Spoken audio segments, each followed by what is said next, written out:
Indoors. So, by the way, we have Donald Trump on Monday because, as you know, Tuesday's a huge day. He's at 50% in New York on all the polls. He's going to smash the opposition. And what I see going on, and no one knows what's coming tomorrow, after they stole Colorado from him, the RNC changed their tune and said he only needs 1,100 delegates. I think they know which way the wind blows, and they know that he should be the nominee and he will be the nominee. And I think that at the end of the day, Ted Cruz and he will be pals as they should be. They will unify as they should. They will draw their wagons together as they should, and they will defeat the most dangerous outcome of this election imaginable, which would be this individual from Arkansas, Chappaqua, Hillary Clinton, who wants to raise taxes in a way that would crush business, crush incentive, and destroy the middle class. Welcome to the show. So I was reading a biography of, I found it in the bathroom. I got tired of the magazines. I found a book I had had sent to me a year ago about Bernie Madoff. You know, the crook, the stock scammer, Bernie Madoff. Remember, what did he steal? $58 billion? That's all. He'd been lying his entire life to the investors, but they didn't care. They were getting returns on the other jerk's money. And then when it all came down, they screamed, oh, I didn't know. I want my money back. Well, you took a chance. You shouldn't have gotten your money back. But, okay, you got your money back, most of you. So the scam artist is in jail. So I'm reading a life story of the family. And the thought occurred to me that although he's a monster, there's a little bit of Bernie Madoff in all of us. It's only a matter of degree and guts. You know it and I know it. I mean, it's been said another way. There's larceny in everyone's heart. Come on, don't play so clean with me. It's only a matter of degree and guts, of what you have the guts to get away with. And how much you get away with, whether you're scamming someone or the system. And so the question is, and don't answer me, because the minute I ask it, I'll ask you which politician is the most dishonest or an outright criminal. And I have to say, far and away, one is Obama. He is the most dishonest and the most criminal. And I can tell you why, as I did in Government Zero. If you think I'm making it up because I'm anti-black, you're out of your mind. The man is a gangster. Clinton is number 2. Your pick is number 3. Don't call the show. Now, the reason I was saying that about Bernie Madoff, and there's a little bit of him in all of us, is that I have something original for the show that no one else in radio has done because it requires a lot of research and a lot of work. And it took a lot of work to get a list of all U.S. corporations who pay little in federal income tax or none. Did you know anything about this? Oh, you heard that a lot of corporations don't pay taxes. But nobody in the media has actually gone and done the research on which corporations pay 0 or less than 0 in federal income taxes.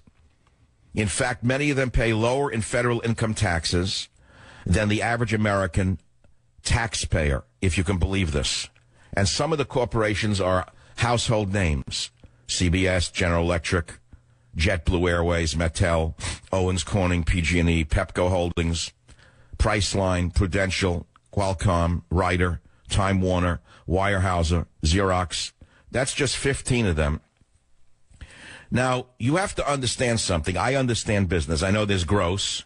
I know that there's earnings after tax, after expenses, and taxation is based on the earnings after taxes. And most of these companies that earn these big dollars reinvest the earnings, or shall I say the income rather, into infrastructure or expansion. And in that sense, it's not considered as an income anymore. They try to zero out the books so they don't pay any taxes. I don't blame them. But in essence, what they're doing is reinvesting their gross income in other enterprises, which in a way is spending the money in a let's say productive way. But that's not true for all of them.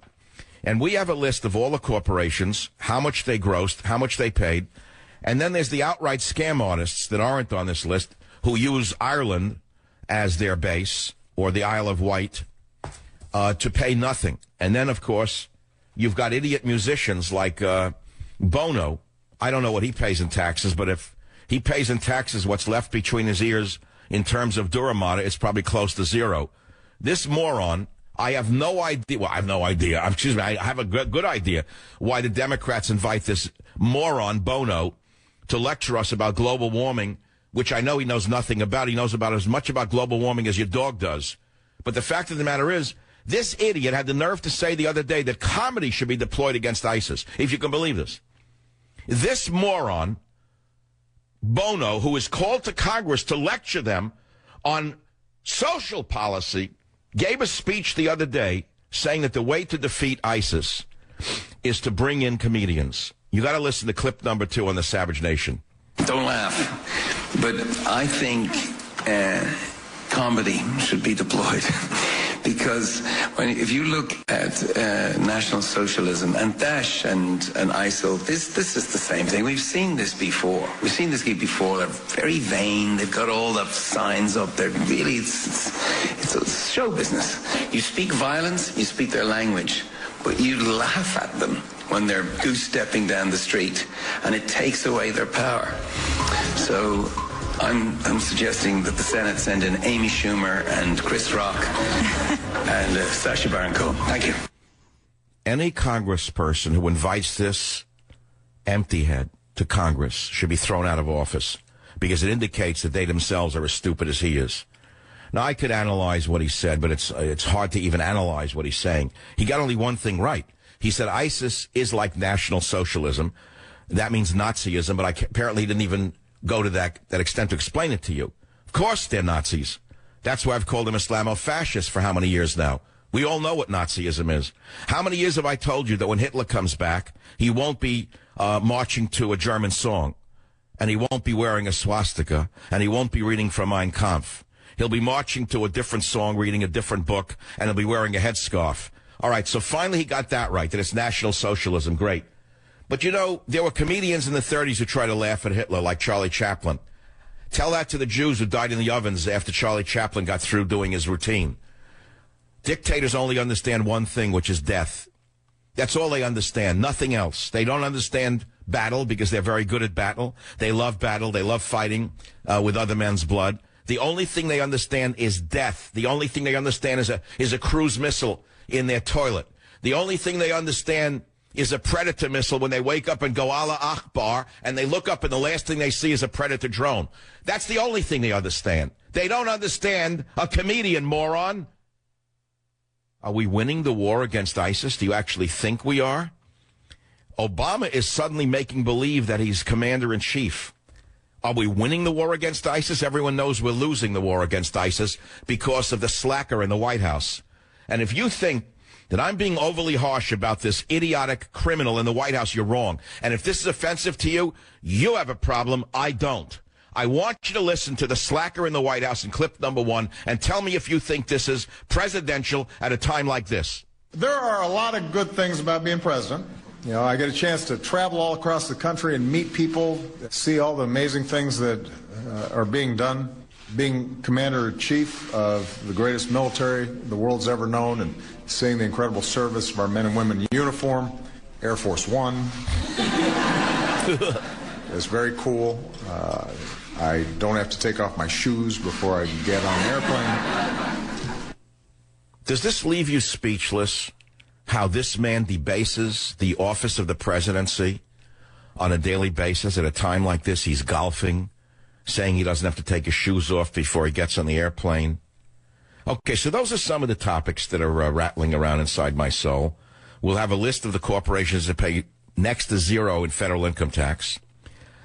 We'll ask you, are we winning the war against ISIS, but don't even call on it. We know that. And then there's another story that broke today, and you know where I stand on that.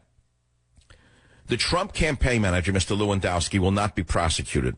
And this is a Democrat state attorney general, I believe, who analyzed the trumped-up charges brought by the Jupiter police. And they said, what, are you crazy? There was no cause for assault here. Now, I have very strong opinions on this. This girl reporter, Fields, I watched the videotape that was released by the prosecutors in Florida, and the Democrats, by the way. And she left the area that was assigned to reporters, this aggressive reporter, who, by the way, had done this in the past to others, claiming battery. She's a faker. Why do you think I'm talking about there's a little bit of Bernie Madoff in all of us? She is the Bernie Madoff of reporters. She had the nerve to leave the area that reporters were assigned to, sneak around, go after a presidential candidate, touch him. You could see Donald Trump recoiling because he doesn't know who's grabbing him. He has great instincts, by the way, for a guy his age. Tremendous reflexes. Lewandowski does the job that the Secret Service failed to do. which is protect his boss from an unknown toucher who could have had a poisoned dart in her hand or a gun.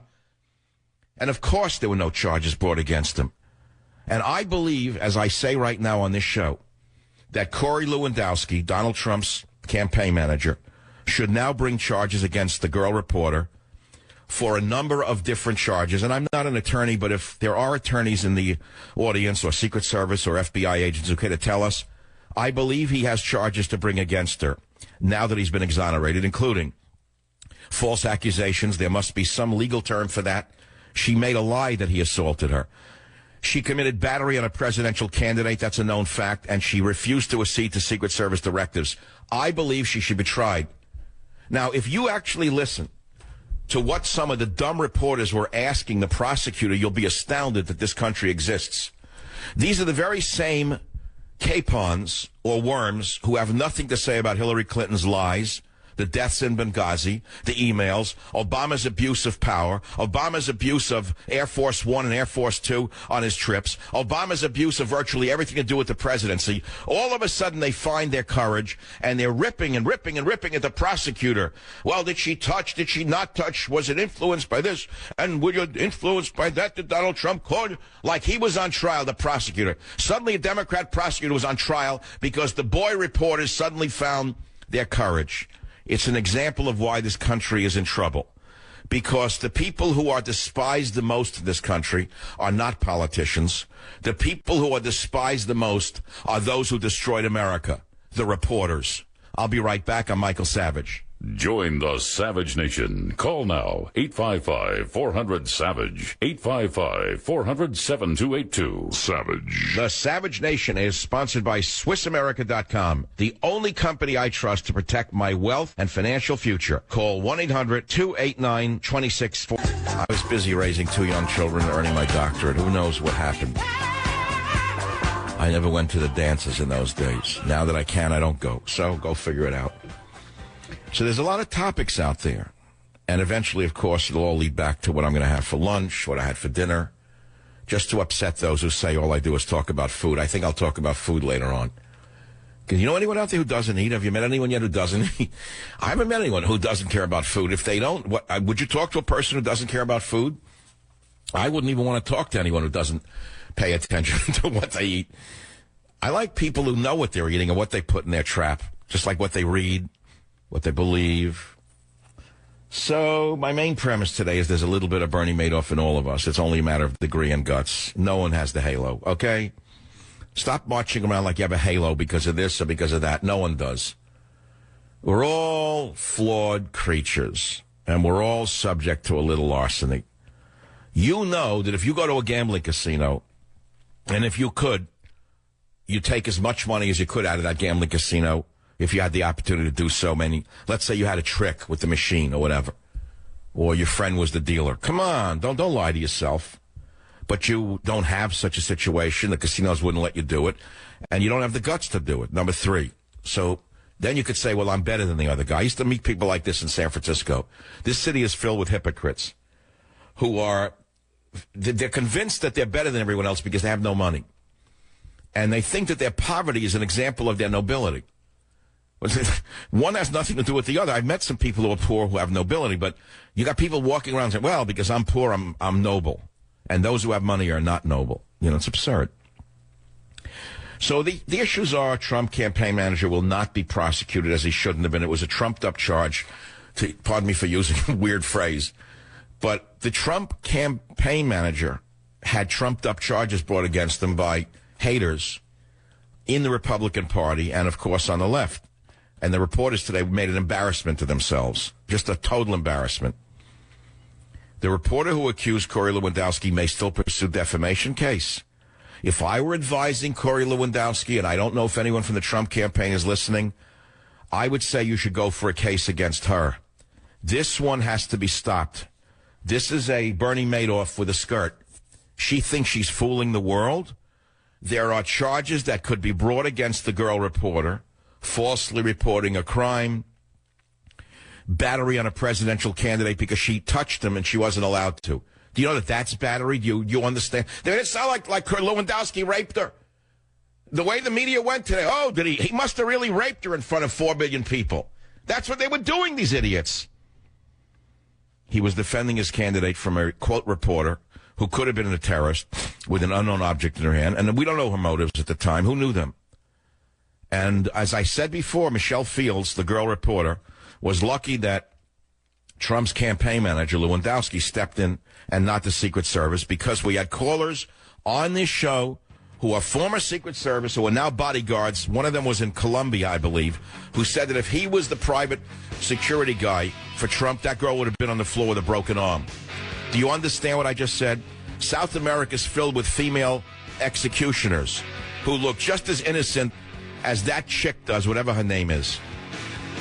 Okay? It's as simple as that. And I wouldn't take this charge against him anymore. He should count the charge right now. Bring her to court. My opinion. Join the Savage Nation. Call now. 855-400-SAVAGE. 855-400-7282. Savage. I can't hear the number. I don't like this. I don't like the vocalist at all. Grating. 855-400-SAVAGE. 855-400-7282. Are we winning the war against ISIS? No. Don't call on it. Should Lewandowski's accuser be charged? Yes, absolutely. To stop people like that. 3. What should we do with Bono, who says that the way to defeat ISIS is through comedy? What is the proper punishment or treatment for Bono? He hasn't committed a crime.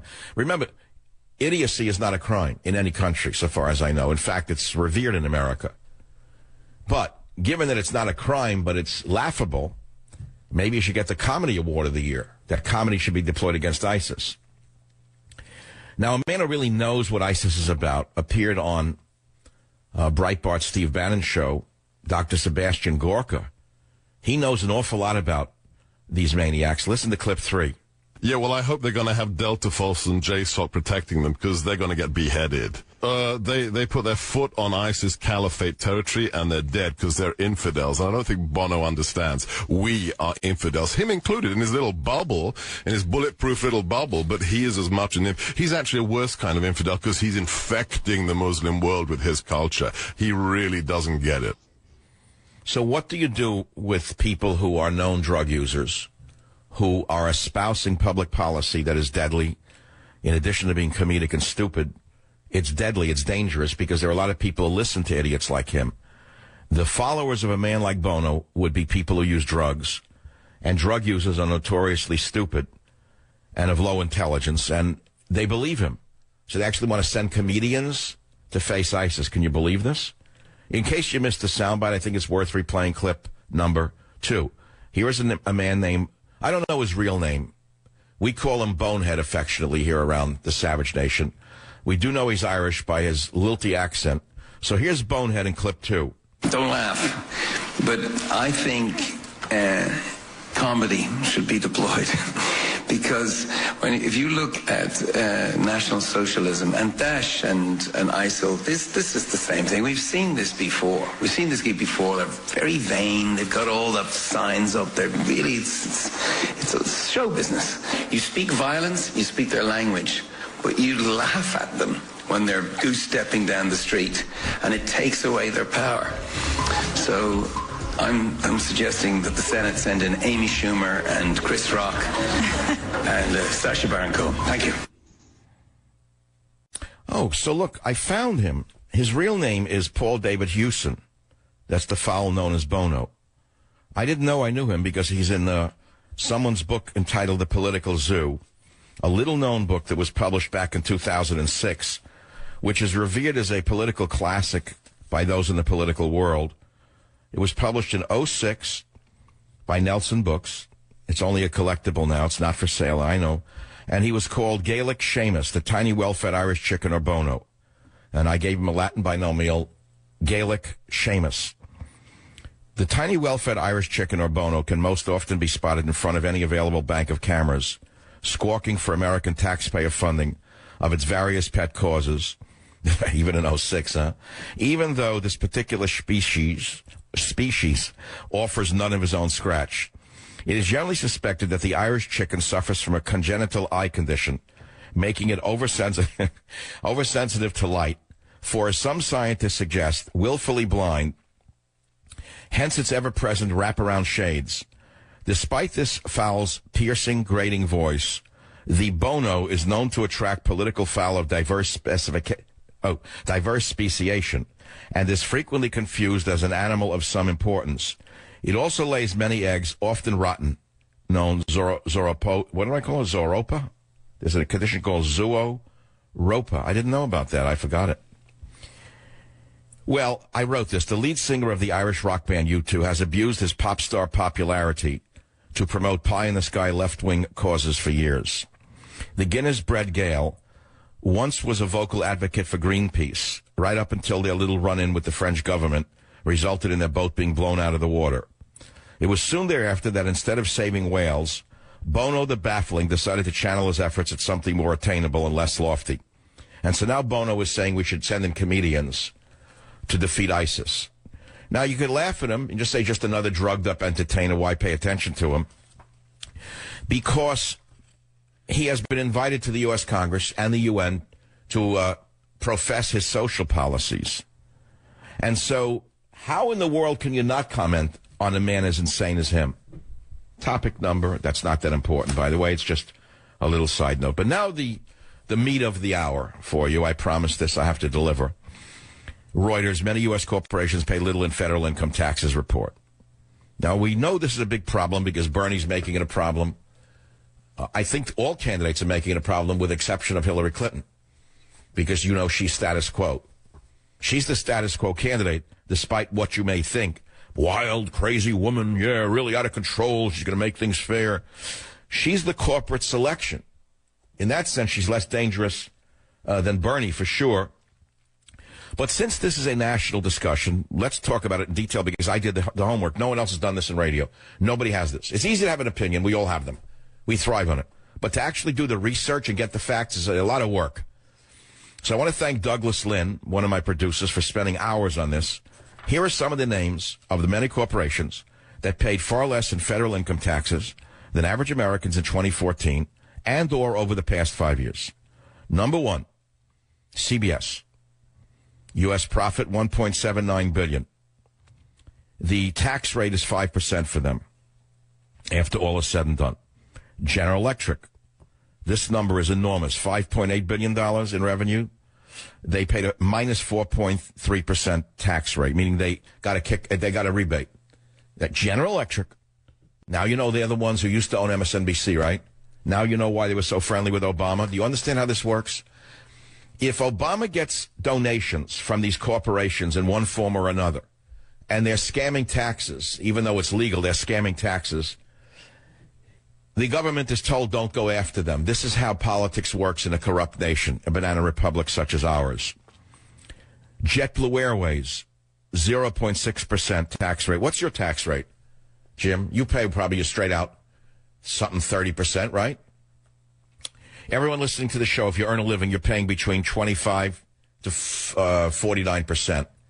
Upper income, you're paying much more. Here in the state of California, add 15% state tax so the roads can continue to be broken and the criminals can be invited across the border. Mattel Corporation, minus 0.4% in taxes. That's they paid less than zero. Owings Corning, according to this chart, 5.3% federal tax. PG&E, minus 7%. On profit of $1.8 billion. Now, that's the profit. Listen to me. That's not earnings. That's profit. U.S. profit is $1.8 billion, and they paid minus 7%. How is that possible? Priceline.com, minus 8.8%. Prudential Financial, minus 4.6%. Qualcomm, 8.7%. Ryder Systems, 0.5% federal taxes. Time Warner, on earnings of $4.2 billion, paid 14.7%. Boy, they're generous. Weyerhaeuser, on earnings of $960 million, paid minus 10.4%. Xerox Corp, on U.S. profit of $629 million, paid 5.4%. So the total of these 15 corporations, according to 10K annual reports, they paid an average rate of 1.6%. Can you believe that? That's astounding. As a group, the 15 companies paid no federal income tax on $23 billion in profits in 2014, and they paid almost no federal income tax on $107 billion in profits over the past 5 years. All but two received federal tax rebates. Rebates in 2014. Rebates. Can you believe this? That General Electric gets a rebate? And almost all paid exceedingly low rates over 5 years. Do you think that's fair? Here are some other Fortune 500 companies that don't pay income taxes. I think they were all read just now, but we have others. Here are S&P 500 corporations that don't pay income taxes, according to USA Today. Company symbol, Goodyear, $2.45 billion, no taxes. TE Connectivity, according to this article, income of $1.9 billion, zero taxes. Eaton Corp, Tyco, Masco. Have you gone on a cruise lately? Royal Caribbean Cruise Lines? No income tax on earnings of $764 million, according to Wynn Resorts Limited, NASDAQ, Wynn, on earnings of $731 million, zero income taxes. Hey, man, I'd love to know how they do it. I really do. Love it. Darden Restaurants, zero. First Energy Corp, zero. Cabot Oil and Gas, zero. This is according to USA Today. A little bit more for you. How about Amazon? We all go down. We love Amazon, right? You love Amazon? I love Amazon. They sell my books. Do a wonderful job of delivering quickly.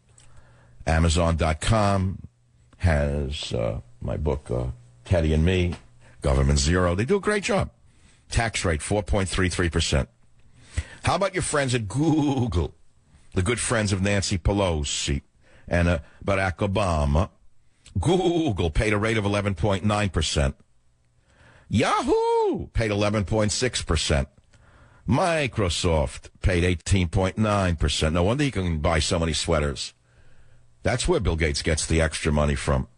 And these are the ones, by the way, who push the social consciousness down our throats and tell us that we don't pay our fair share. We don't pay enough. Google, 11.9. Yahoo, 11.6. Microsoft paid 18.9. And Xerox paid 7.3% of its income in taxes, while Amazon paid only 3.5%. Google, 2.4% rate shows how $60 billion is lost to tax loopholes. This is according to Jesse Drucker and Bloomberg.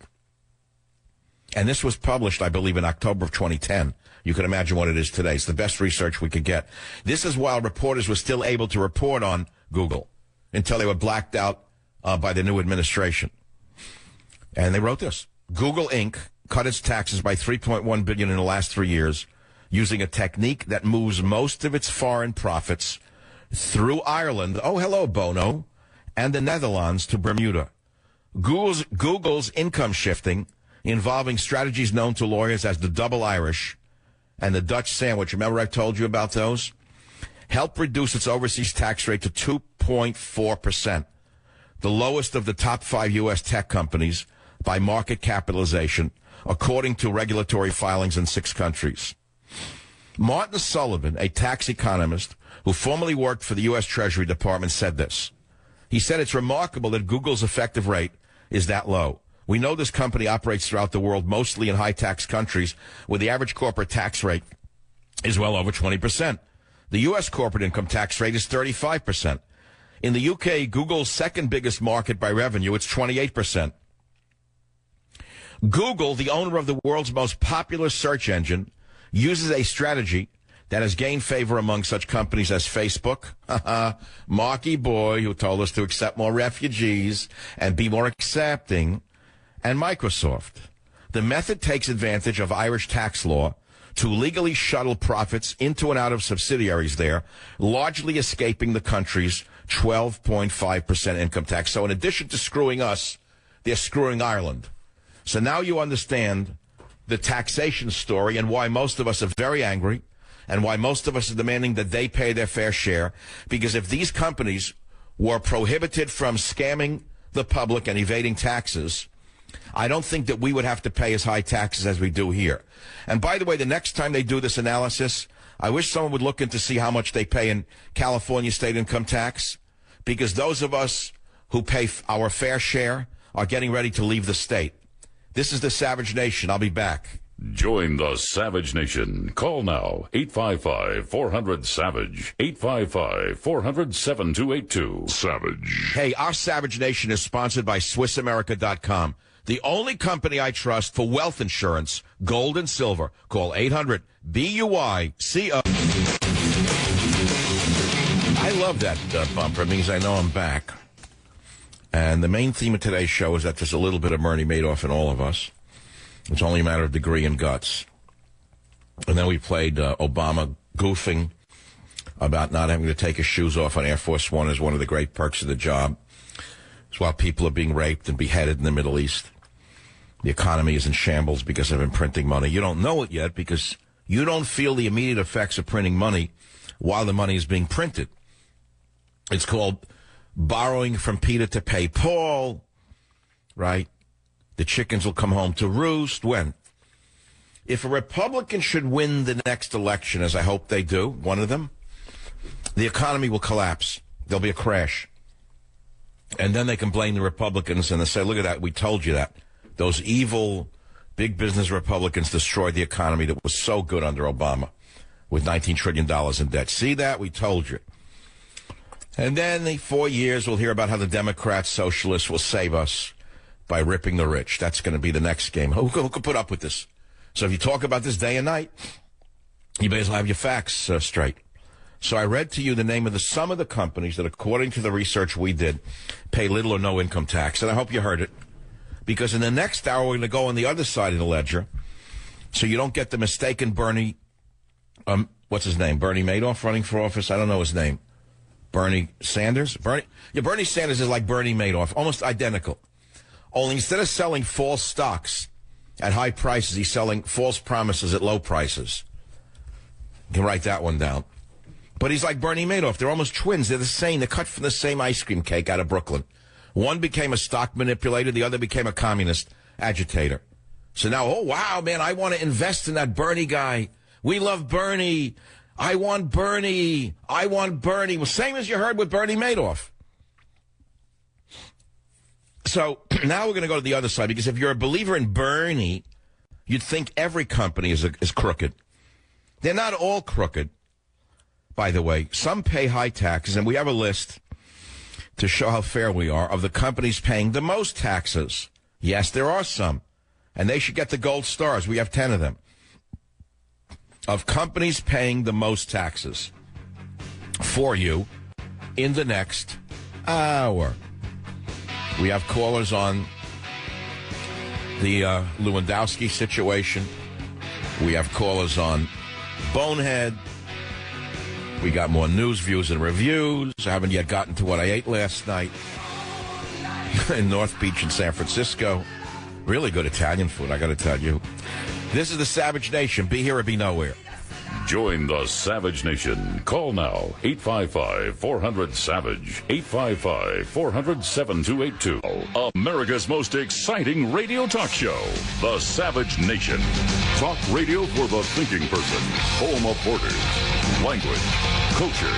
And here he is, Michael Savage. Well, the restaurants will be empty tomorrow because everyone has to be hosed down by tomorrow. Tonight you're paying your taxes. You're sick to your stomach. When you heard what I did in the last hour reading the corporations that earn billions and pay nothing, you know that there's a revolution brewing in this nation. That's how a lowlife like Bernie Madoff could get so far on the Democrat side. I mean, Bernie Sanders, they're the same to me. Cut from the same mellow roll out of Brooklyn, New York. One went into politics, the other one went into stocks. Same mentality. One sold stocks that had no value. The other selling social policy that has no value, built on nothing. Like they have a moron on Fox News talking to the I shouldn't put Neil Cavuto down. I know he's limited. I get it. He's the nice kid. He's the kind of guy who would have been my friend in high school. He has the brains of a mortadella. He's like a mortadella they taught how to put a tie on. So the mortadella on Fox News interviewing some sub-moron who's arguing for free college tuition with a sweatshirt that says socialist alternative. Now, why would they have a dirtbag like her on that channel? Here I am, one of the most brilliant men in the history of America's media, who's written all these books with real degrees, and they won't let me on the network. I don't want to go. I don't care. Any club that would have me as a member, I don't want to join. Same thing. Any television network that would have me on, I know they're setting me up. So the point is, it's not a matter of sour grapes. I could care less. But it just shows you how far they've fallen. When they let Machine Gun Kelly get this far, number one, whose face, incidentally, is changing by the day. The more leftist she becomes, the more porcine her face appears. You have to look that word up. Jim, if you're over there in Dallas, my Skype is fading in and out. I got to see you guys and find relief. So let's take some calls on the corporations that pay no taxes. Bob on WABC in New York, thanks for calling. What's on your mind? Bob, I got to tell you, it's a pleasure, Mike, to talk to you. Been a big fan for a long time. Only wish ABC would pay for... Honored to be on WABC. I'd rather not... deal with that kind of decision-making with my audience. I don't engage in it. So what's your main point? Well, the main point is that you have to understand, these corporations have... Racist on. So first he slams my station affiliate, then he attacks Jewish people. So we got a twofer out of that. Did any of that go out on the air? Did the Nazi get cut? Okay, the Nazi got cut. He'll have to go have his strudel somewhere on 86th Street, if he can still find a basement to crawl down into where they have a revolving wall with the Nazi memorabilia. On the front, there's the American flag and Barack Obama. Then when, after hours, they press a button and there's old Adolf and the old swastika. And that was that caller. Okay, what do you want to talk about? WABC, Jeff, on the tax issue, fire away. Yes, I just wanted to say I'm no fan of the corporations. I'm a former IRS employee, as a matter of fact. And your numbers are very misleading because most of these are global corporations, and they're reducing their U.S. tax liability, tax liability by foreign tax credits, which they're entitled to claim. So they're not. No, listen, sir, I agree with you. I understand that. However, they're paying a far lower rate in the so-called foreign countries than they would be paying here. Isn't that true? Yes. So in other words, I'm not deceiving anyone. They're not paying 39.5% as anyone in the country who earns a significant income pays. Some of them are paying less than zero, as I pointed out. They're paying, well, that's because you have to look at the whole picture. Let's say they're paying 20% in a country. So that when they repatriate that income, they could take that amount of tax that they paid in that country and reduce their U.S. taxes. I understand, but why are they doing that? They're doing it to lessen their U.S. tax burden or pay nothing. Well, look, we can't speak generally. Every company does what they want to do. And some want to play games. I've seen it. I've seen every kind of trick there is, and want to reduce their U.S. taxes. But most of them want to pay their fair share of taxes. All right, CBS paid 5%. General Electric paid minus 0.43%. How did they pay minus 4.3% on U.S. profit of $5.8 billion? Could you explain that? Yes, they have foreign tax credits that weren't used, and they're going to use it in the future. They negated all their taxes because they had foreign tax credits, and yes, they can make a... But do you think it's... Wait, sir, I understand they can do it. That's how they don't go to jail. That's how Madoff avoided going to jail for many years. He was able to do it because he was within the law until they found that he was breaking the law. What I'm saying is we should change the law and not let them get away with it. What's wrong with that idea? Because they're not getting away with anything. They're paying a certain amount of tax to the world. They don't care if they pay it to the United States. What you just said, okay, you just said something very important. They're paying a certain amount of tax to the world, but they're not paying it to the United States of America. Right. That's because they have... No, that bothers me. Sir, I don't know whether you're a Dem or a Republican. It doesn't matter to me, but you know that there's a revolution brewing in this country because of this tax scam. I am. I hate both parties. Both are corrupt. There's no question. All right, so we agree on that, Jeff.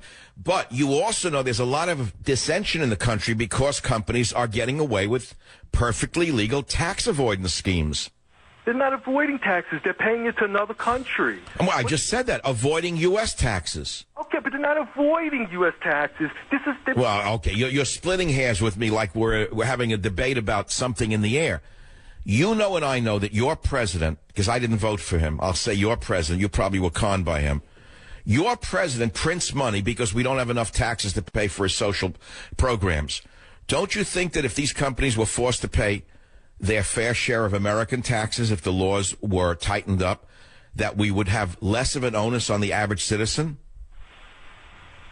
I think he's not my president. Let's get that straight.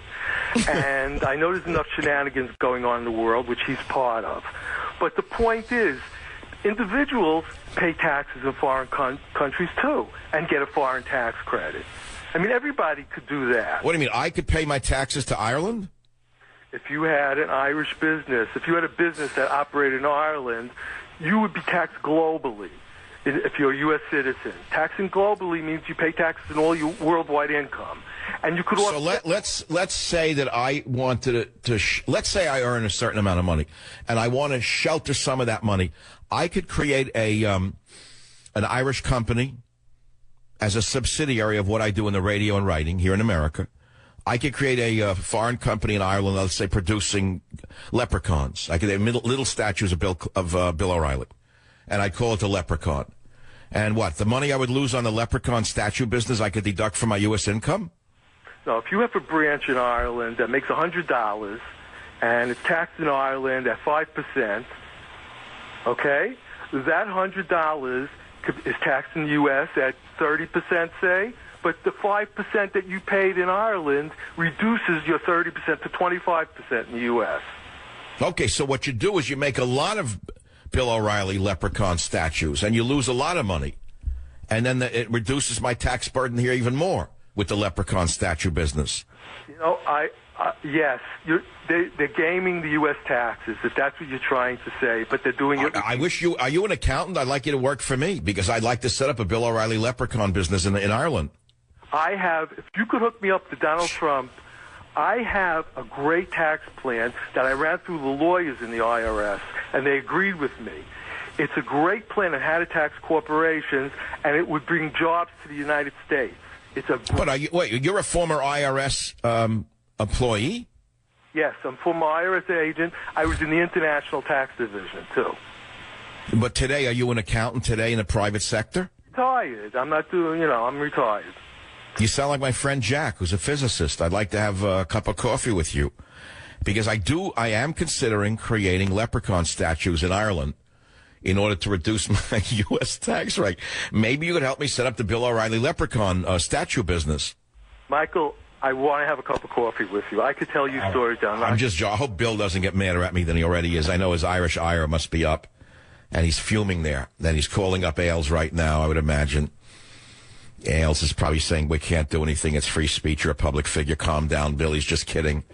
He's not going to set up a leprechaun statue in Ireland. How about if I set up a limber leopard statue business in, what other country is a good tax haven? We're sometimes a tax haven. You know that? Wait. U.S. is a tax haven for whom? U.S. can be a tax haven, too. I heard about that. There are Singaporeans who use the United States as a tax haven. What are they doing? Well, the advantage of the high tax rate in the U.S. is that you would be paying a high tax rate in the U.S., and you're gaming two countries, getting a tax credit in two other countries for that same high rate of tax you pay in the U.S. Not bad. Which country has the lowest corporate tax rate in the world that you know of off the top of your head? Very low rate. Ireland, it depends on certain businesses, and, you play the game accordingly. No, I love this. So I read about a year ago that there are two major nations that have no inheritance taxes. One is Russia and one is China. Is that correct? I just deal with income taxes, but I think you're right about the inheritance tax. So I want the listeners, before you go, Jeff, hold on. I want listeners to think about this. Here is Russia, a former Soviet socialist nation that could not even give out a salami to a person, that has one of the lowest tax rates in the world, no inheritance tax, and frankly, they encourage people to go into business and save and make money as a result of it.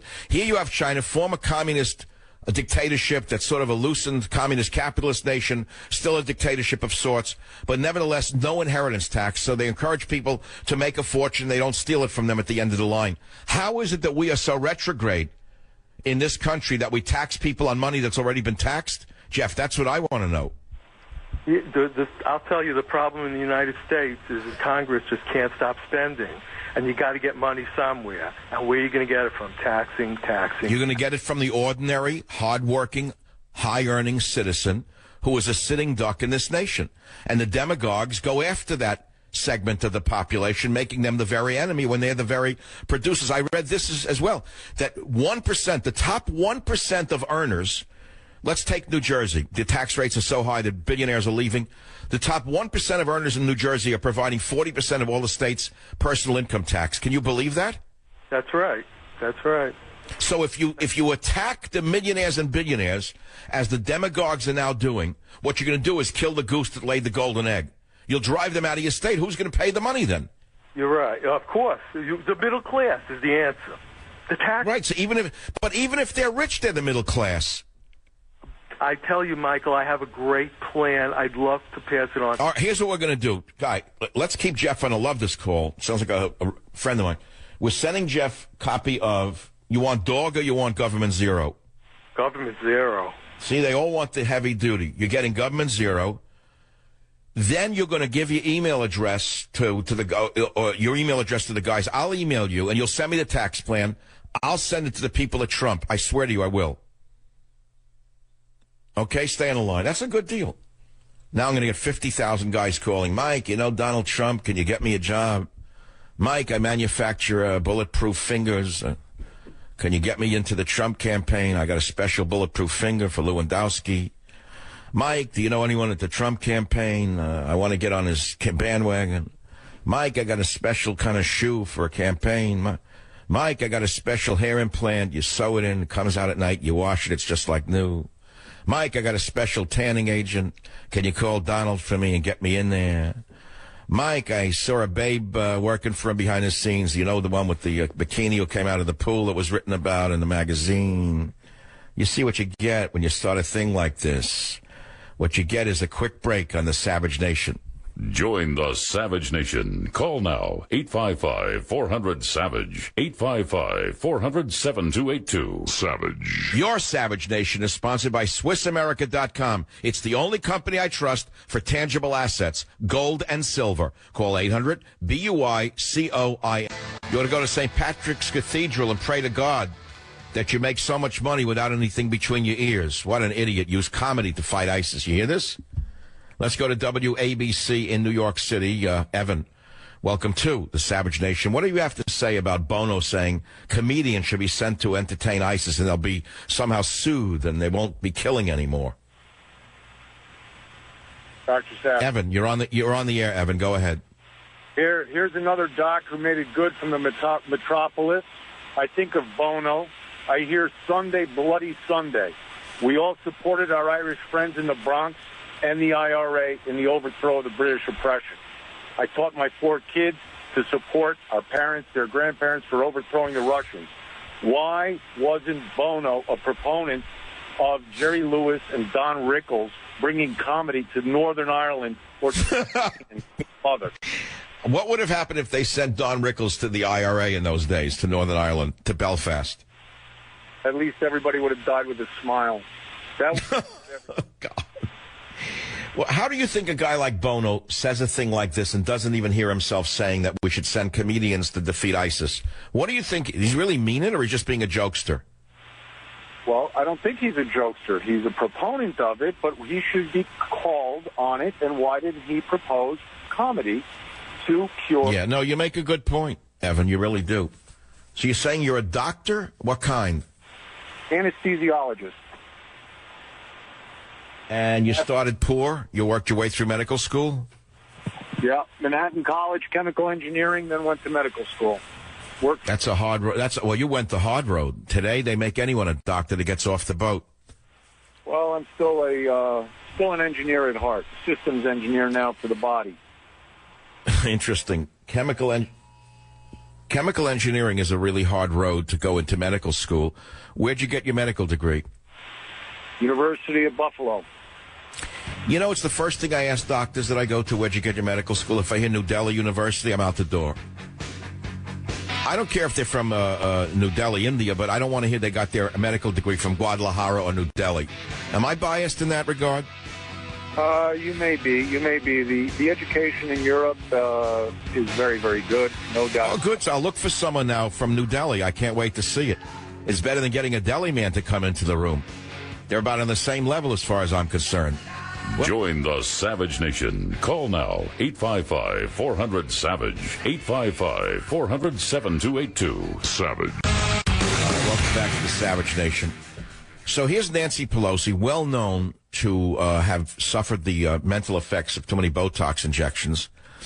And she says something that makes so much sense that had to come from her, because even a stop clock, as they say, is right twice a day. She's been right twice in her life. Once when she supported Taiwan against China, and I had her on my show, which was about 20 years ago. And now she says this: if Republicans reject the front runner, the party will implode and the Dems will sweep in November. This is coming from a fanatical Nancy Pelosi. She said, I do believe the person that wins in the public arena, she means who wins in the public arena, in the campaigns will be the person who will be our nominee. Pelosi goes on to say, on the Republican side, where they really don't have so much as superdelegates, I don't think they have any. On the Republican side, she says, if they reject the public will, they will really hand us a bigger victory than I'm even anticipating now, because that will be an implosion of the Republican Party, she says. So someone writes, what's the difference between Paul Ryan and Nancy Pelosi? And the answer is 473 monthly Botox injections. God. I do like some of the bloggers. I got to tell you, this is funny. But then someone writes, Paul Ryan is different because he doesn't insist the Air Force fly him home every weekend. And then someone writes, both also want to stop Trump, as does Cruz. You get the picture. Someone says, I don't like Pelosi at all, but she's right on this one. If the Republican establishment screws Trump out of the nomination through caucus and convention delegate shenanigans, the party will implode. And you know who will win in November. So here we have Nancy Pelosi, who has more sense about what's going on in this country than the stooge, Reince Priebus. Okay, so now we should have a drum roll, but I don't have any drum roll sound. It's time for the companies that pay the most taxes, not the least, because if they just run those by least, you say, well, now I'm like Bernie Sanders trying to make people anti-corporate, and I'm not.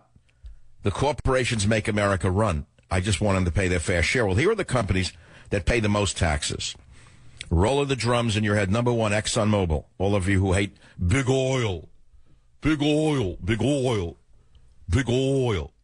ExxonMobil. Income tax, $31 billion. On earnings before taxes of $78 billion. Well, the revenue was $428 billion, okay, but the earnings before taxes, for those of you who don't know what business is lower because you have to have expenses.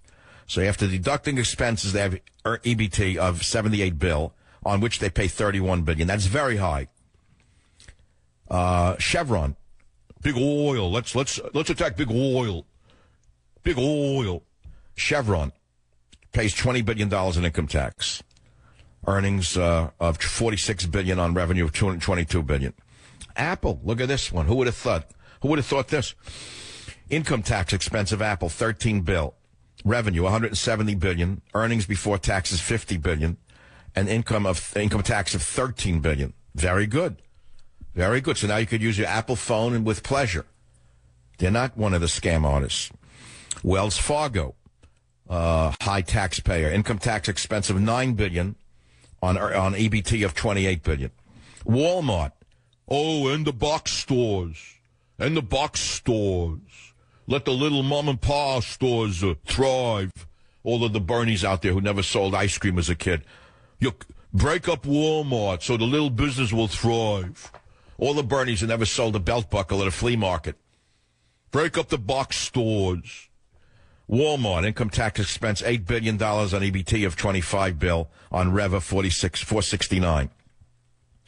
ConocoPhillips, big oil, income tax, $7.9 billion they're paying, of EBT of $15 billion, on rev of $60 billion. J.P. Morgan, roll of the drums, one of the winners, one of the good guys. Income tax expense, $7.6 billion on an EBT of $28 billion, on revenue of $91 billion. Roll of the drums for number 8, of the good guys, Berkshire Hathaway. Old Warren Buffett, income tax expense $6.9 billion on EBT of $22 billion on revenue of $162 billion. Way to go, Warren. Here's another gold star winner, IBM, income tax expense. They pay $5 billion on EBT of $21 billion on revenue of $104 billion. And finally, in this small list, Microsoft. I don't know how this is in conflict with the previous list, but I guess this is Microsoft domestic. Income tax of $5 billion on EBT of $27 billion on revenue of $77 billion. So there are winners here, meaning people who pay, companies that pay their fair share. It's that simple. Earlier, we read the few examples of the many corporations that paid far less in federal income taxes than the average Americans in 2014 over the past 5 years, including were CBS 5%, GE minus 4%, JetBlue Airways 0.6%. Imagine if you could pay 0.6% in your federal taxes for your company. Owings Corning 5%, PG&E minus 7%, meaning you were paying them to run their business. Let's see, Priceline. Yeah, the swimming pool guy, 8.8%, minus 8.8. Prudential Financial, minus 4.6. Qualcomm, 8.7. I don't have to read any more of you. So these are profitable Fortune 500 companies that have been successful in manipulating the tax system to avoid paying even a dime in tax on billions of dollars in U.S. profits. And I read them. The list I read you know, just before this little list were those who did pay huge taxes, and we salute them. So you don't get the impression that every corporation is scamming the public. Just some are, and they're usually the friends of Obama or friends of both parties. Let's put it to you that way. They're the ones who have congressmen in their pockets, okay? Or senators in their pockets, like in The Godfather. Don't worry, my brother Frito runs this place. You got nothing to worry about, Senator. The girl will disappear, Senator, like the Supreme Court justice did, Senator. No one will ask any questions, Senator. We'll cremate the remains before there's an autopsy. How can you get away with it, though? Won't the world ask a question? No, not with the dunces in the media. They'll ask nothing. They'll ask more questions about someone touching a girl reporter's arm. I guarantee in a few months, they'll ask about the mysterious death of a Supreme Court justice. Don't worry about it. My brother owns the newspapers. We can spin it any way we want. Anyway, here we are. Big topics. And I gave you the big meat of the show already, meaning the taxes. We did the work for you. And now we go to michaelsavage.com to see what's on the website, the little site that can. Top story on the right, the EU boss says the migrant crisis will be repeated. An alarming number of Syrians and Africans are about to enter Europe. I don't know why they don't stop them. Jihad Watch, what is happening in the Middle East will happen in Europe. They say Arabia is emerging in Europe, and there'll be explosions and war and mass murders because of the large numbers of Muslims that have been permitted to come into the country on the guise of asylum, Mr. Obama. Is this what you want, Mr. Obama? If it's not what you want, don't do it to us, Mr. Obama. But instead, here's Obama talking about not taking his shoes off on an airplane. Here is your president while the world is going up in smoke in clip number 1. Play it now, There are Jim. a lot of good things about being president. You know, I get a chance to travel all across the country and meet people, see all the amazing things that are being done. Being commander-in-chief of the greatest military the world's ever known, and seeing the incredible service of our men and women in uniform, Air Force One. It's very cool. I don't have to take off my shoes before I get on an airplane. How's that for a classy guy? That man brings such stature to the presidency. You know, he's on the level of, I don't know, Bono or who knows, Larry David even. You know, someone really high up. Woody Allen, if he was president, could make a joke like that, although he's humorless. Woody Allen looks humorless to me. Larry David looks like he cracks jokes, but Woody Allen looks like he actually doesn't joke. Looks like one of those serious guys that you hated in school. Nasty little kid. So my friends were worried about them setting off a dirty nuclear bomb in America. We're worried about Obama bringing in thousands or millions of them. God knows what he wants to do before he leaves Air Force One. And there's a gentleman who's an anti-terror expert named Sebastian Gorka, who went on Breitbart Radio's Steve Bannon show. And this guy says, my God, this is crazy. Listen to clip number 6 about Barack Obama on the Savage Nation. He just is not interested. You look at exactly the body language, the verbiage he uses. It doesn't excite him. He wants to be a celebrity on the golf course or at the fundraisers for the DNC. Go on to then he talks about phrases that the CIA and Homeland Security and their friends in the media use, such as lone wolf, violent extremism. We know these are euphemisms to cover up the obvious, which is Islamo-fascist.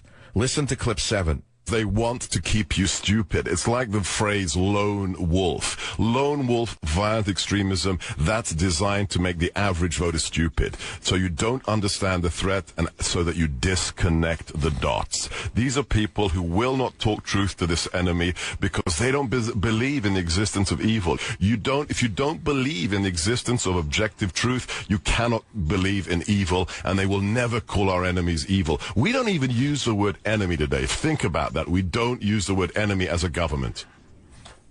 Oh, I think about it all the time. The only enemy to this government are the taxpayers who don't vote Democrat and the soldiers who actually kill the enemy instead of getting killed or maimed themselves, my friend. It's called Alice in Obamaland. You can write that one down and take it to the bank. It's Alice in Obamaland, the world that's upside down, and he gets away with it because of the stooges in the media. Here are stooges who went crazy this morning over a non-incident about a press secretary defending a candidate who got through a cordon around Donald Trump, grilling the prosecutor for dropping charges in a way they have never gotten agitated over ISIS, never gotten agitated over murders. Nothing moves them like this, to show you how low the reporter class has become. So what can I say about that I've not already said? And unless we get a president who's willing to call the enemy what he is and is willing to connect the enemy to the religion of Islam, which they are connected to by their own definition, make it clear in your head that unless we are willing to connect the enemy to the holy book that incites them, especially the second half of their holy book, which every Muslim knows is true, because you can pick it up and read it. And there's many sutras about converting the infidel, killing the infidel. It's not about being at peace with the enemy.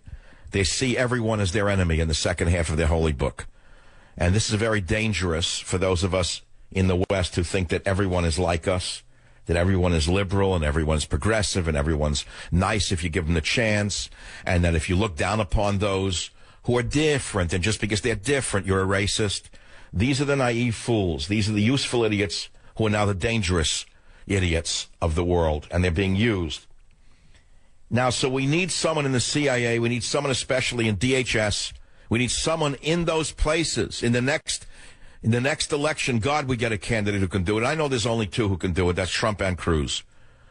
It's as simple as that. Only Trump or Cruz can save this nation from its obvious demise. There's no question in my mind. If we get the hag in a skirt, all she's going to do is use race to divide people. She's going to use taxation to suppress the middle class. She will do nothing to suppress the Islamo-fascists. In fact, she will suppress those who want to stop the Islamo-fascists right here in this country and abroad. And if you want to connect the dots, take a look at the number of active duty frontline soldiers who come back here and commit suicide, or who have real PTSD. Think about the suicide rate about returning combat troops, and have you ask yourself why that's happening. Well, some of us have some idea why it's happening. In World War II, when a man went to war against the Nazis, he was told he was the good guy who he was. And he was told that the Germans were Nazis and fascists, and he was told to kill them. And he was told he was on the side of God. And he was told that if you believed in Jesus, to pray to him. And he was allowed to pray to him. He was allowed to pray before he went into combat in 20 below zero weather. And today we have a bunch of radical feminists who have deballed the military. But I'm just getting started on what I'd really like to say, but this is a national radio show, so I won't say any more. But you heard my rage. Take it and run with it. Obama has so poison-pilled the military that I don't know if we can ever rehire the men that have been drummed out or quit as a result of this devil in Air Force One. And I'll pause at that step. Join the Savage Nation. Call now, 855-400-SAVAGE, 855-400-7282. Savage. My Savage Nation is sponsored by SwissAmerica.com, the only company I trust to protect my wealth with gold and silver. Call 800-BUICO. We have so many great endorsements, so many great. You know, if you just look, Jeff Sessions, Senator Jeff Sessions endorsed. So many. Michael Savage, you're right. Michael Savage endorsed. Thanks, Donald. I appreciate the recognition for believing that you are the best candidate to defeat ISIS, straighten out the government, fire the bureaucrats who are corrupt, and put in jail all the Democrats who have raped the Treasury. Other than that, I have a very long list, but that's the short list. 1, national security. 2, replace the entire leadership of DHS, the entire leadership of the so-called intelligence agencies with combat veterans who have faced the enemy, not a bunch of girls who went to Yale. And then, of course, we've got to get the scam artists in the Democrat and Republican parties who have enriched themselves at the expense of the average taxpayer. They need to be hunted down. They need to be given a fair trial, and then the assets need to be seized, and the money that they stole sent back to those they stole it from, meaning the taxpayer. That would be like find all the Bernie Madoffs in both parties, arrest them, give them a grand jury trial, arrest them, try them, and then fry them. There are probably thousands of Bernie Madoffs in this government on both sides of the aisle, thousands of them. Thousands of them are working with congressmen and senators, illegally, enriching themselves in ways you could never imagine. This is why Donald Trump is being stopped at every turn, because they know that although he's a rich man, he just might do something to upset the apple cart and uncover the worms who are eating away at the national Big Apple. On that note, I'm going to stop right here because we've got to move along into the next hour. For those of you who will be here, for those of you holding on the line, for those of you who are calling 855-400-7282, for those of you who've gone to michaelsavage.com, for those of you who have ordered Teddy and Me, Confessions of a Service Human, for those of you who want to know about olive oil, where the best food is, don't call me, I'm not interested yet. I don't know. A lot of things are going to talk about in the next hour. It's not fixed yet. Hour 3 is a different kind of tempo for me. A different tempo if you're in the music business. I don't know what it's called, but it's not called contratempo. This is the Savage Nation. I'll be right back. Join the Savage Nation. Call now, 855-400-SAVAGE, 855-400-7282. Savage.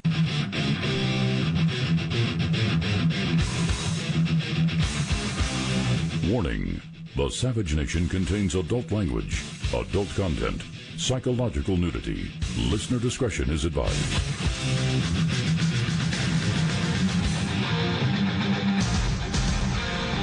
And now, America's most exciting radio talk show, The Savage Nation. Talk radio for the thinking person, home of borders, language, culture. And here he is, Michael Savage. Such a thing about John Travolta. I feel bad for him. You know, he has issues in his life that would have crushed another man, and he's overridden them. Leave the guy alone, for God's sakes. What's wrong with you people in the media? Why are you such jackals and so stupid? I say to myself every day. Here in California, for example, we had a drought. And, of course, during the drought, I said, excuse me, it's the summertime. It's the end of a long cycle. It's called the Mediterranean climate, morons. I know many of you moved here from Cleveland, and you don't know what a Mediterranean climate is. But that means it gets dry, and then it gets wet for a number of years. It's called a Mediterranean climate, morons. So every day, the sky is falling, climate change, global warming, we're all going to die. I said, it's going to have a wet winter. Now, so the lakes are at 108% of their historic average, and they're saying it's still not over. The drought's still not over. Sierra Snowpack shows El Nino not as beastly as Bill. They're still trying to show that they were smart, the morons. These are the people who you believe in for news. And then on the other side, you got Fox News. I don't know about you, but whenever I turn a screen on and I see a woman with a shoe and a naked leg up and down while they're discussing world affairs, I turn it off. If I see a side shot of a foot with a short skirt and the shoe is going up and down like some mad, angry girl, I turn it right off. I don't know what they're talking about. I'm not interested. I don't take them seriously. It's that simple. Now, if O'Reilly would come out and do a side shot like that, I'd say, oh, even if it's a loafer, I would say, okay, it's different. But the fact of the matter is, you know what I watch for news now? I tell you the truth. I'm going to NHK, which is Japanese television. I love it. I've always liked the Japanese society and Japanese people. They look so smart. They almost look like from another world. Like I watched the science show the other day from NHK television, and it was about the natural ways of controlling insects, on plants, insecticides, without using toxic organophosphorus or other chemicals, because we all know that these are dangerous. And, of course, I've known about biomethods of using other insects to control insects. So they showed this guy was like from Mars, this Japanese scientist in translation, and they were releasing a certain type of wasp, a mini wasp, into a thing that they created for an experiment into two plants. One had holes in it that were eaten by a caterpillar. The other one had no holes in it, wasn't eaten by a caterpillar. And watch what happens when we release the wasps inside, and then and they go right to the plant that was eaten because there's a certain scent left behind. So then they release an insect that kills the caterpillar, which is the wasp, is what I'm saying to you. Now, I knew a man who was in this field in the 1968, 69, 70. I love this guy. He's long dead. He was 350 pounds, crazy as this guy was as nutty as anyone I've ever met, but I knew he was a genius. I have always gravitated to odd people, because amongst the very odd people, there are often great geniuses. He was a complete nutcase in almost every other way. He'd talk to himself. He'd mumble about his ex-wife in New York, how she ripped him off. He lived alone in a little apartment in Honolulu. I loved Irving. And I became his friend, a really great friend. I've always gravitated to very, very odd, very intelligent people. Just being odd isn't enough. Although sometimes it is enough, at least for a short period of time. But for any long period of time, they have to be odd and brilliant. So this guy was working in the late 60s and 70s, as I said, on insects to kill insects as natural insecticides. And he would say to me, he'd start talking to me about bugs. He would say, he would actually become almost like an insect as he taught me how these insects thought and how they acted. Because he got so into their, I shouldn't say thought process, but there must be some rudimentary process that insects use that you might say resembles thought, some algorithm in their brain. You could say it's pure instinct. But the fact of the matter is he got into them so deeply that he knew how they operated in order to destroy them. So this guy was brilliant. And as I'm saying, I trusted him because he knew what he was doing. So the other day I'm watching Japanese news and they're doing the very thing that old Irving did.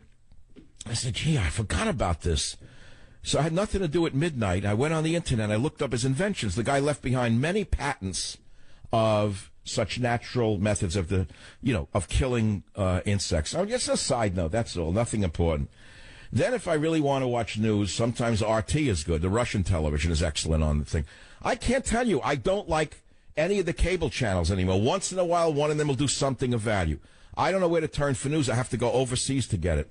Many of you go to the BBC, totally left-wing, stupid, but they have high accents and they're usually very good-looking, so you think they're smart.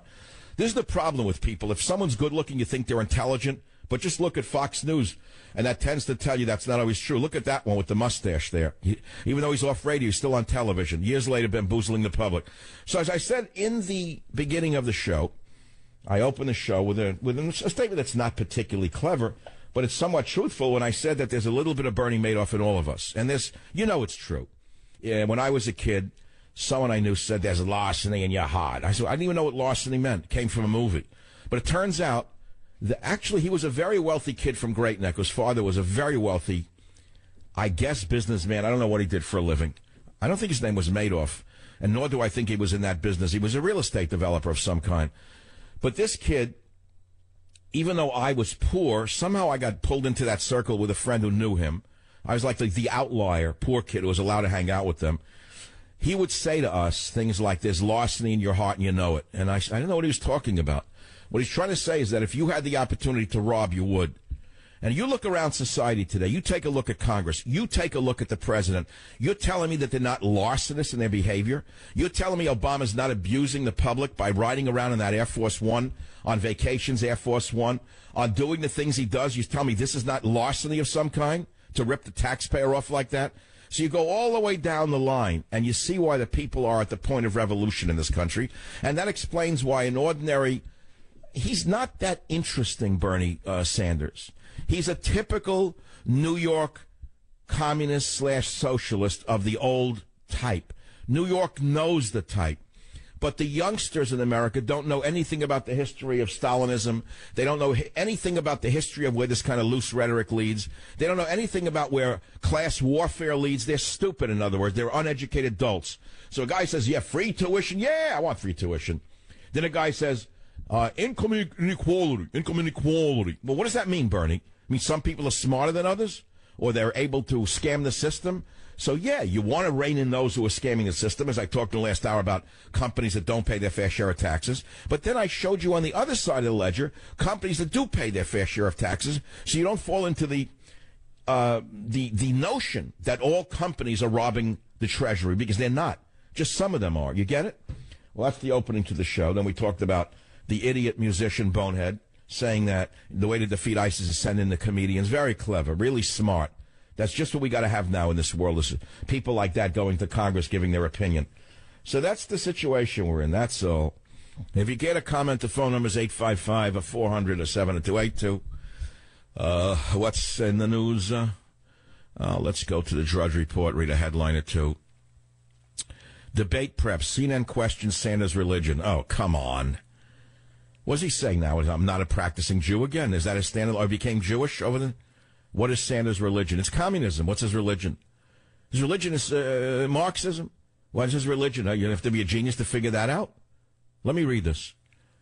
Nobody would mistake Bernie Sanders' stump speech for Simon when making moral argument. Though raised Jewish, Sanders says that he is not particularly religious, nor is he a member of any congregation. I am not actively involved in organized religion. But at a CNN town hall in New Hampshire in February, Sanders seemed to contradict himself. It's a guiding principle in my life, absolutely. See what I mean by Bernie Madoff?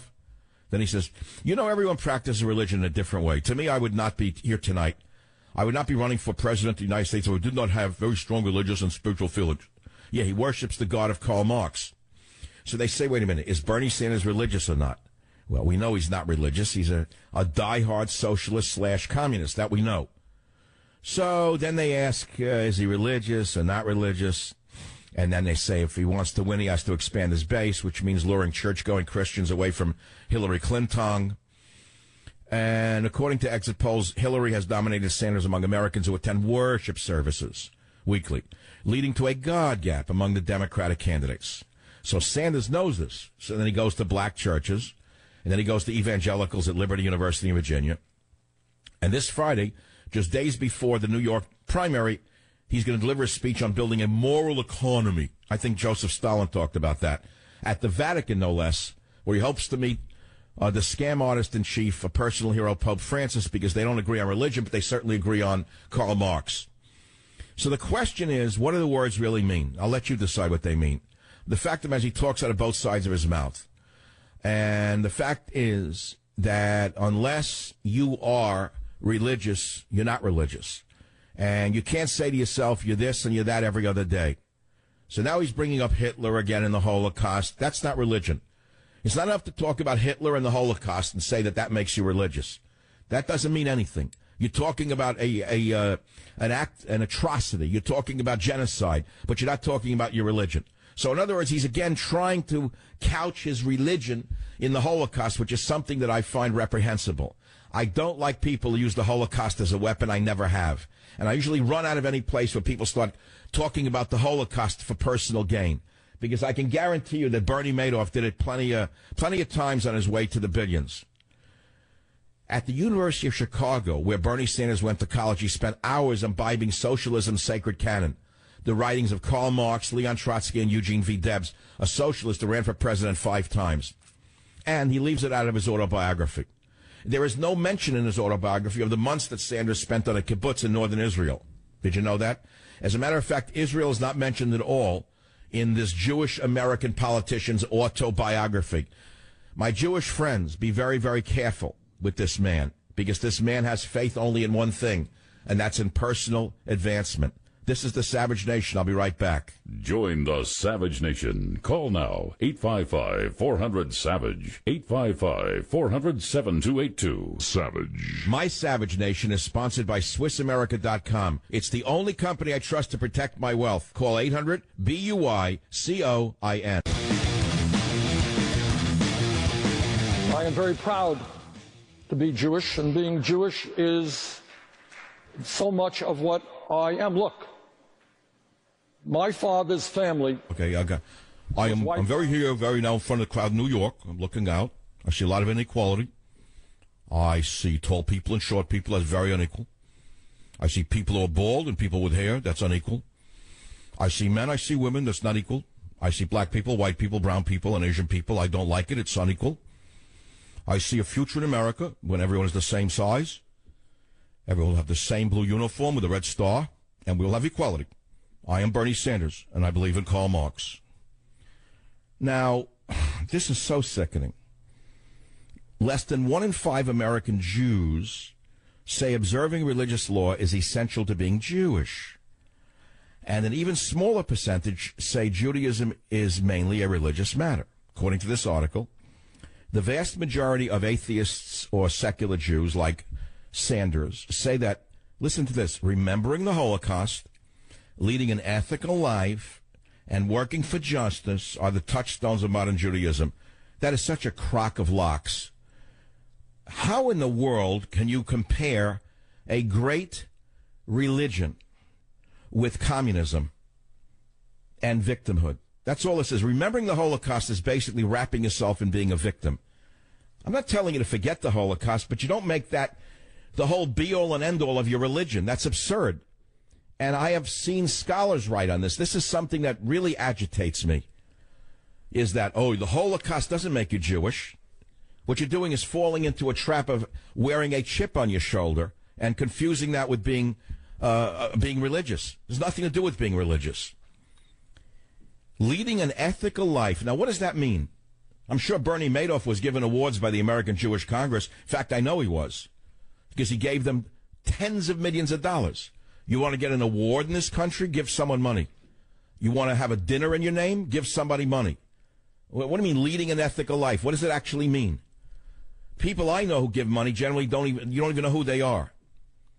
There are people I know who give a lot of money to elephant funds who no one even knows who they are, and no one gives them a dinner because it's about the elephants, not about being, rewarded for it with being told you're an ethical person. And then you say, I'm working for justice. What does that mean?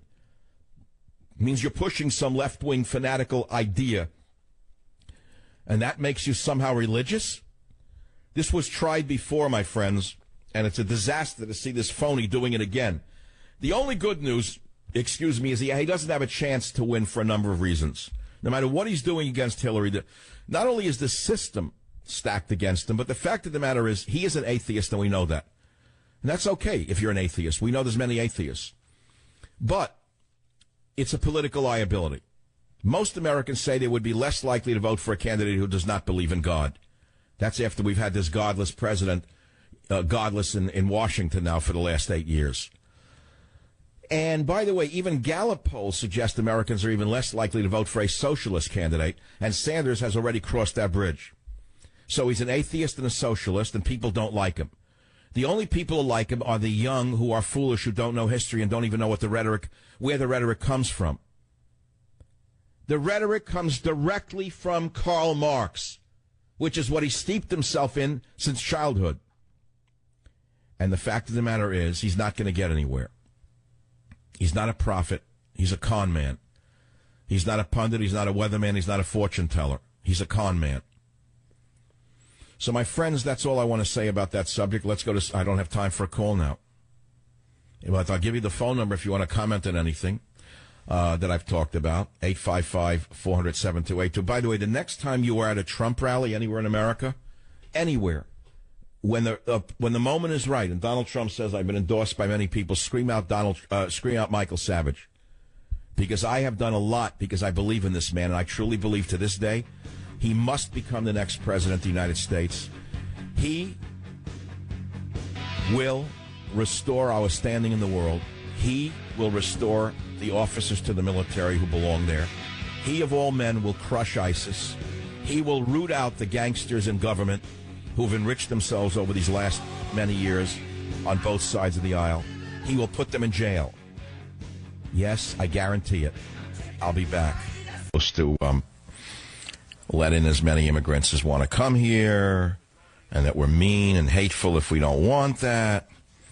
that he wants open borders, he wants more free trade, and he does it in such a whiny, preachy way that you can listen.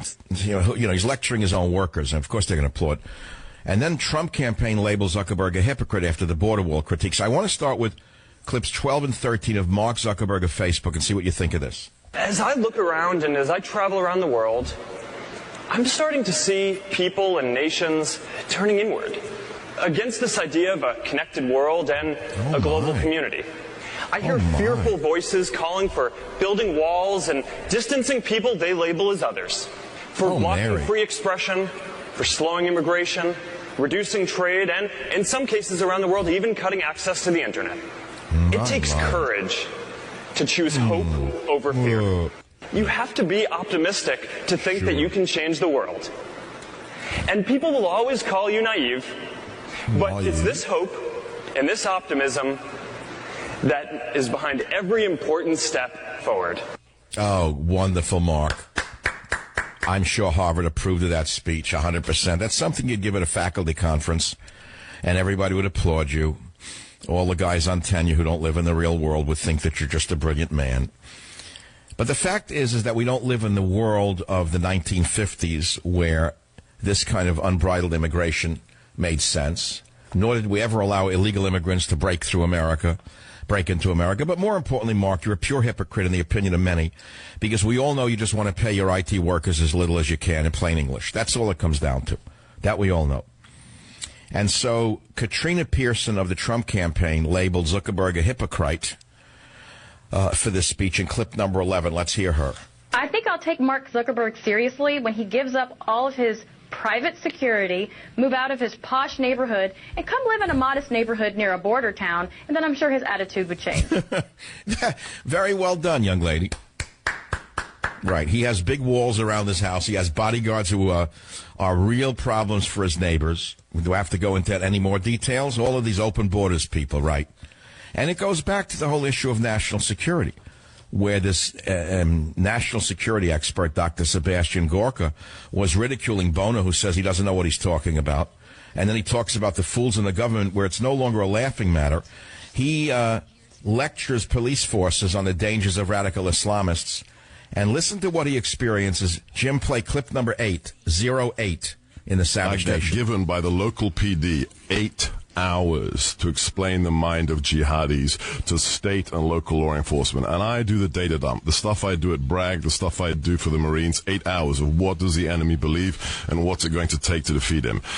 After 8 hours of delivering it, a young, pretty girl comes up to me. She's clearly not a Leo. She's not a law enforcement officer. And she says, Dr. Gorka, you're clearly very clever, but I really disagree with most of your analysis because I'm from the Department of Homeland Security. She gives me her card and she says, you do know that the primary threat to these officers into America is from right-wing extremists and militias. It says everything I have warned you on this show about Jay Johnson of DHS, who is perhaps the most dangerous and the most incompetent man in the history of American security services. He was put there specifically by the commander-in-chief, who has poison-pilled every intelligence agency, poison-pilled the military, poison-pilled the police by demonizing them and making them open targets for various and sundry hateful groups in America. But most importantly, he has destroyed the Department of Homeland Security by putting in these know-nothing girls and boys who still actually believe that it's Americans themselves who are the most dangerous element in society. This is after the last terrorist incident. This is after Boston. This is after the incident in Southern California. As I say, they still won't identify the enemy as he really is, radical Islam, or shall I say, as she is, since it was also a woman in a burqa who executed her husband's co-workers in that office. And so our real threat here is from within. And the threat is not from within people in this country like those she mentions, meaning militia, members of militia, nor right-wing extremists, because she can label anyone a right-wing extremist that she wishes. This is how demagogues do it. The real danger is from left-wing fanatics like those who run DHS in the opinion of most of us, which is why they're running scared against Donald Trump, which is why they all want Donald Trump and, for that matter, Ted Cruz to be destroyed. But at this time, they're using Ted Cruz to try to weaken Donald Trump. Make no mistake about it, the sudden friends of Ted Cruz, in the television media in particular, are not a friend of Ted Cruz. They don't want him to win. They want him to weaken Trump because they don't want Trump to win. And so that's what they're doing. They're not a fan all of a sudden of Ted Cruz's excellent policies, and he has great policies. Make no mistake about it. You got to be a fool not to understand that. But they don't want him to win. But the reason that they're elevating Ted Cruz is to de-elevate Donald Trump and to destroy any desire to straighten this country out before it's too late. It's as simple as that. So, my friends, that's what I see. I don't understand if you see it the way I do, but I've tried my best to have you see it the way I do, and I'd like to go on with some calls at 855-400-7282. Let us look again. I think we have to listen to Mr. Gorka again. He was on Breitbart Radio with Steve Bannon in clip 5. Listen to this now. I'm often asked to grade America's post 9/11 performance. I can't even give us an F grade. We get an incomplete. We are not even on the battlefield. When you look at the ideology, you look at how they're recruiting. Do you know, people have to understand, last year, 2015, saw the highest incidence of jihadi plots on U.S. soil since September the 11th. The day before San Bernardino, both the Commander-in-Chief and Secretary Kerry said, we are winning, ISIS is contained. Well, you know what? I guess the jihadis didn't get the memo, because they are winning. They're taking territory. They're recruiting upwards of 80,000 jihadis. And look at Brussels, look at Paris. Well, now let's listen to what the Commander-in-Chief, who boasted about how much he loves the job because he doesn't have to take his shoes off to get on Air Force One. Goofball-in-Chief in clip 14 on the Savage Nation Now. This remains a difficult fight and a complex one, involving many countries, different communities in Syria and in Iraq. It is a military campaign and a counterterrorism effort, but it also depends on a whole range of political issues that face these two countries. As we've seen so tragically, from Brussels to Istanbul to Iraq, where ISIL slaughtered children watching soccer, these depraved terrorists still have the ability to inflict horrific violence on the innocent, to the revulsion of the entire world. What are you going to do about it? With attacks like these, ISIL hopes to weaken our collective resolve. And once again, they have failed. Their barbarism only stiffens our unity and determination to wipe this vile terrorist organization off the face of the earth. Do you actually believe he means a word of what he just said? I want you to counterpoint what he just said, the goofball Commander-in-Chief, with clip number 1. I want you to now counterpose what the goofball just said with clip 1. Play 1. There are a lot of good things about being president. You know, I get a chance to travel all across the country and meet people, see all the amazing things that are being done. Being Commander-in-Chief of the greatest military the world's ever known, and seeing the incredible service of our men and women in uniform, Air Force One. It's very cool.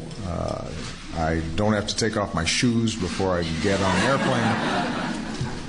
It leaves you speechless to believe that a man as incompetent and disconnected and frankly embarrassing as this is still sitting in the White House. But okay, you can thank the media for this.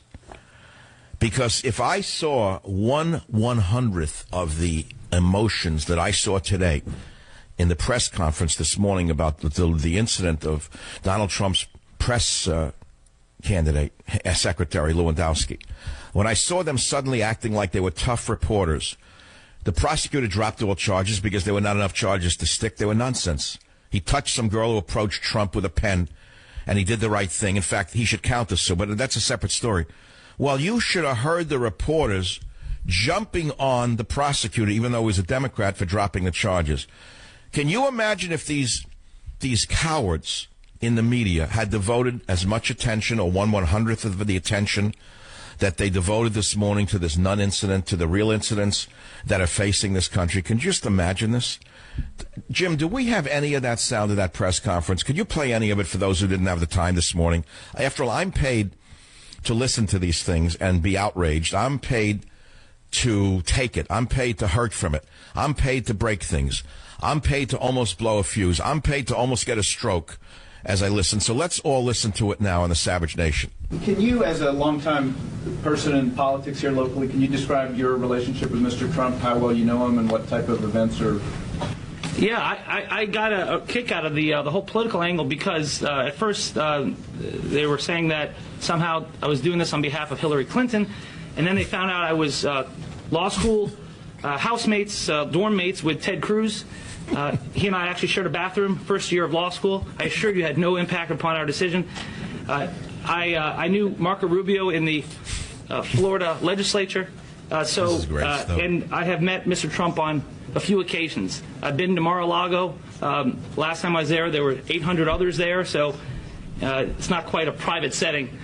So, you know, I do, the fact that I have a relationship with several of the people who are running for president has no bearing upon our decision in this case. Our decision was made solely on the facts, solely on the evidence, and solely on the law. What law school was that? Where you shared a room or bathroom, I guess? It was Harvard Law School, and it was Hastings Hall. I know, I'm giving you a sampling of the people without brains. Turn it off. The reporters, all of a sudden, they found their guts. Now they found their macho. Their manhood suddenly emerged on this case. It's like a rapist who got away with raping that poor reporter in front of everybody. Well, there was nothing happened. In fact, if they devoted 1/100th of their criticisms of this decision to what the goofball in the White House is doing, or to what Pelosi is doing, or what Feinstein is doing, or what any of those Democrat socialist criminals are doing, we might have a chance at saving America before it's too late. But no, look what they focus on. A prosecutor says there's no case here, go away, and they go crazy. This went on for an hour. All of a sudden, every one of them was Edward R. Murrow with a microphone. I personally believe that Trump's guy, Lewandowski, should bring charges against the girl reporter for false accusations, for battery on a presidential candidate because she touched him against all of the law against touching a candidate, and her refusal to accede to Secret Service directives. I believe she should be immediately charged. I believe he should bring a lawsuit against her for defamation for what she did to his name, Lewandowski. Lewandowski was defending his candidate from a reporter with an unknown object in her hand, whose motives were unclear at the time. And as I said last week, or when this occurred a month ago, Michelle Fields was lucky that Lewandowski stepped in and just brushed her aside, and it was not the Secret Service, because she might have a broken face or a broken arm for what she did. And I want to appeal now to the Democrats who are listening to the show. Do you want someone being able to approach Hillary Clinton with a pen in their hand and touching her on the arm, getting around Secret Service? If you watch the tape, and maybe you'll watch it tonight, she was in the area that reporters were supposed to be in, all the media. And then as Donald Trump starts to walk out of the protected area, the girl reporter, she goes around the entire barrier, and she goes right up to Trump, coming at him from behind. The Secret Service agent, by the way, should be dismissed from Donald Trump's protective detail because he didn't do his job. And because he didn't do his job, Lewandowski, a former state trooper in New Hampshire, had to leap across that open space and brush this girl aside. And they turned this into assault. Can you believe this world we're living in? Okay, so the case gets thrown out. The Democrat prosecutor says, no, there's no case. The reporters are pressing. But I want to ask you, do you want anyone to be able to go up to Hillary Clinton, unknown person, she's protected by Secret Service? Do you want her to have anyone be able to go up to her, touch her arm? No, I don't think you do. I don't either. You want anyone to go up to Sacred Bernie and touch the Seltzer arm? The all 11 inches of his bicep? Do you want them to be able to touch that flabby bicep? No, I don't want that.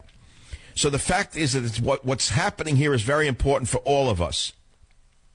This is the Savage Nation. There's a phone number, 855-407-282. There are 2 open lines. If you want to grab the last minutes of the show, go ahead. Join the Savage Nation. Call now, 855-400-SAVAGE, 855-400-7282. Savage. The Savage Nation is sponsored by Swiss America, the only company I trust with my financial future. Call 800-289-2646 or SwissAmerica.com.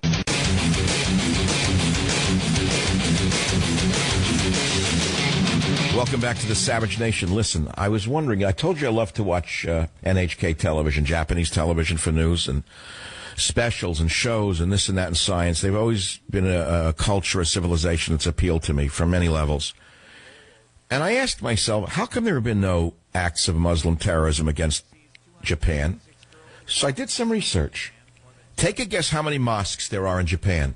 7. The last we checked, there were 7 mosques permitted in all of Japan. Take a guess how many Muslim immigrants Japan is taking in from Syria. Answer 0. So now, you see, there is a relationship between the number of mosques and the number of immigrants and terrorism in a nation. Just ask yourself about France. How many mosques? How many Muslims? Quite a few. High percentage. What about Belgium? How many mosques? How many Muslims? Quite a few. Many mosques. A lot of terrorism. How about London? Many mosques. Many Muslims. A lot of terrorism. So you see, there is a sort of quotient that relates here. And so when Donald Trump said, he hasn't repeated it in a while, he'll be on the show Monday, I'll ask him again, because I'm not one to mince words. I'll say, Donald, do you still stand by your words that you want to ban Muslim immigration until we can, quote, figure this thing out? And while you're thinking about that, all you good liberals, here's a little story for you from the Gateway Pundit by Jim Hoft. A Mexican government official in the military has said definitively that ISIS has a training camp 8 miles from the U.S. border. Did you hear about that from DHS? Or they're interested in seeing if you're a member of a militia? I'm sorry, excuse me. Judicial Watch has reported that ISIS is operating an ISIS camp just a few miles from El Paso, Texas, which include a Mexican Army field-grade officer and a Mexican federal police inspector. Put that into your hash pipe and smoke it. And keep on watching Bill Maher and listening to the goofball in chief. And ask yourself when a bomb goes off why you weren't warned. This is Michael Savage. Thanks for listening.